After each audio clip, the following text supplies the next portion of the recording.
এতদিন ধরে তো খেজুর খেয়েছেন, খেজুর খাবার সঠিক নিয়ম জানেন না বোন, আমরা জানি না খেজুর খাওয়ার নিয়ম, আমরা বাপের জন্মে খাইনি।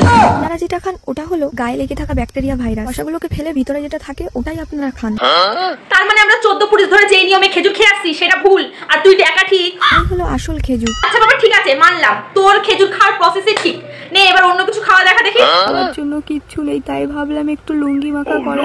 হাই ভগবান, দেখছো কাণ্ড, একে বললাম অন্য কিছু খাইতে, লাইক ভাত তরকারি ভাই রুটি এইরকম জিনিস, এ তো লুঙ্গি খাইতে লাগলো রে। দেখো বাইরে এক্সট্রা লুঙ্গি পড়েছিল, সেটাকেই কেটে কেটে ভালো করে মাখিয়ে খেয়ে নিলাম। তাও আবার বাইরে পড়ে থাকা লুঙ্গি, কাল লুঙ্গি ঠিক নাই, বাড়িতে এনে কুড়িয়ে না কেচে মানে খাইতে লেগেছে, কি বলবো ভাই।